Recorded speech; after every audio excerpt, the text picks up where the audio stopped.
ยิงเคยลองสั่งสันสั่ง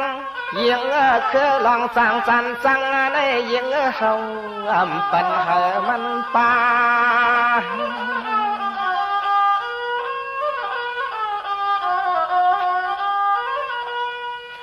น้องตับไม่ตับปูอยู่กว่าเปียวเปียวกินกว่าชาชาเตี๋ยววันเมื่อในกว่านาเฮาก็เสียงเฮาป้อเลยเปลี่ยนก็เพียรนับพามาเสือกลางวางลูกค้า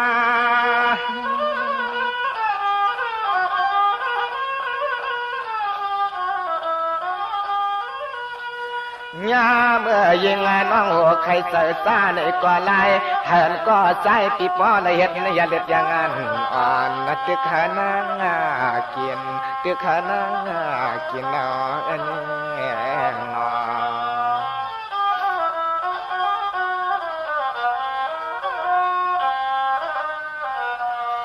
สวัสดีแต่ลูกสาวเฮาปะเลยหันหน้าปีหน้าลูกหน้าเฮาปะเลยญาตัวไว้เสน้องก็อยู่กว่าเปียวเปียวบนเสื้อหน้าไว้เล็กลาลาเล่นเนี่ยเสียงอ่านเสียงน้องปีเฮาก็ปล่อยปันลองตังฮักหลอนเสียงน้องตกหลังรอ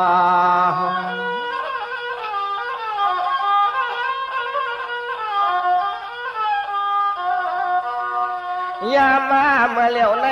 ยามเมื่อเหลียวในยิง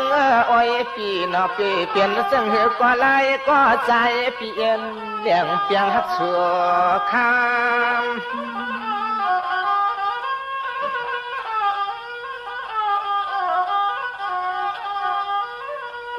สว่าเฮาปะเลยเปลี่ยนเกียรติเสียสิเมตตาเฮาปะเลยเปลี่ยนเสียจ่าพาหมอกโคตรฮักอ่อนปีนานกินนอนควางเหี่ยวกีกลางลาม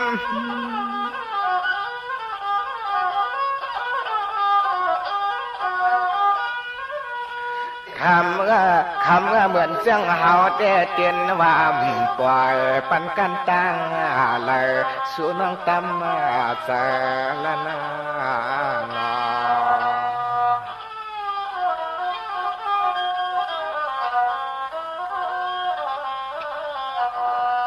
สวากะป่าป้าแมงมาเหลียวในหน้าเนี่ยสิเงินเสียงน้องปีเตภายหน้าก็ปีคือเกตักวางหน้าต่างหลังปีเจ้าก็คือเกตักตำหน้ายิงคำมนมนมวันของเปิดเอ็นฮักกังสว่างเกินว่าป่วยปันให้เรามอ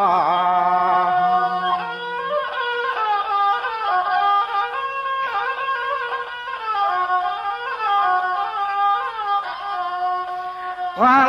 เมื่อเหลียวในตัวปลังก็คือสร้างเอ็นผาตั้งนาในก็นอปีคือซ้ำตำเล็กคำน้องนี่โนปีซอเจเอ็น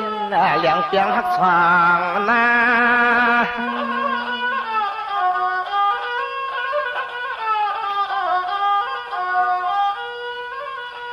สวายกาลูภายหวังป้าภายหวังตีนนตีซอเลยคึกงาผมตั้งประจันตีนนตีซอในเฮาไว้ปัญหาเสียงมั่งสองก็มือก็นายุกเอาลูกมันหนเสียงมั่งยิงเขามากาม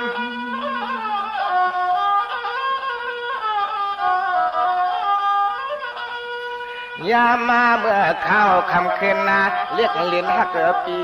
ยามเมื่อข้าวคำคืนเรียกเลียนฮักปีตัวลูกเฮาไว้วางเมียงเสียงน้องสองก็นอก็เลยก็เฮาบ่ต่อมานางเก่าปันให้ยิ่งหนุ่มงอมนางงอมลังเอา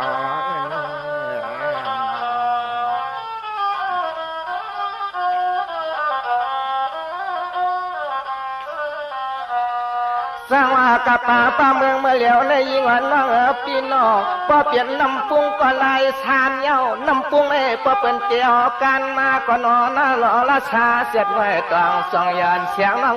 ปีมีผักเหลียวหนึ่งเจ็ดสาเหตุซึ่งคือหนึ่งซ้อมหักหยับใจคนเลีย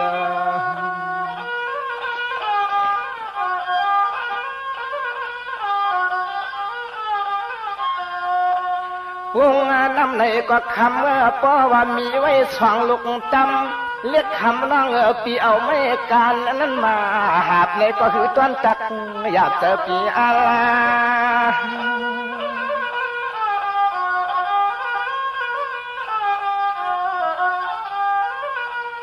ส สวรรค์ในเตวนซ่อนเลยเปิ้นป้อว่าอยู่ละเพื่อก่อนแล้วตาเฮาหับน่ะนอขามยับกว่ายิ่งน้องปีป้อลองตาหักเปียงละที่น้อยยัดยังน้องปีเตียนว่าอำเสียงไว้เฮืองลาลา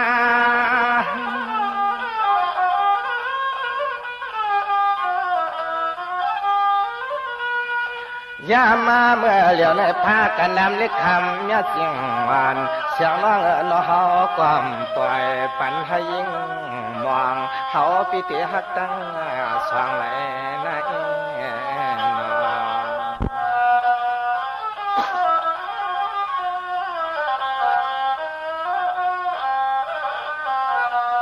สวรรค์แต่ปีก็เตียนแล้วปวดหวังวางเต็มคำก็เส้นจะลอยพอยปันเฮาขึ้นหน้าเลื่อนนางน้องหญิงปีอย่าปล่อยปันลองตังฮักสู่เลยเฮาในหล่อปังเป่าเนื้อกันหัก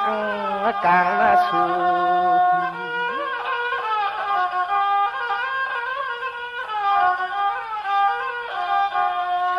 สร้างเลเซียมเลยยิงเสียงให้สู่เลยเฮาซ้ำปอเลยกินยุ่มกุมหมู่คือความกันนาเศร้า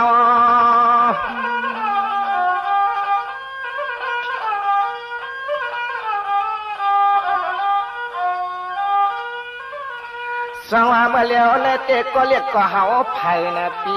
ก็ใหญ่ก็ชุดหน้าที่สมยาเสียงหวานเสียงน้องปอแตกเปลี่ยนเลือดออกเฮา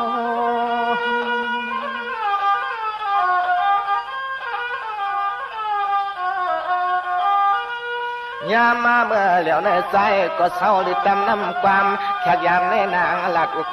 ออกนางถอกในปุกเตียงสองน้อยอย่าเฮ็ดให้เฮามองนะเพียง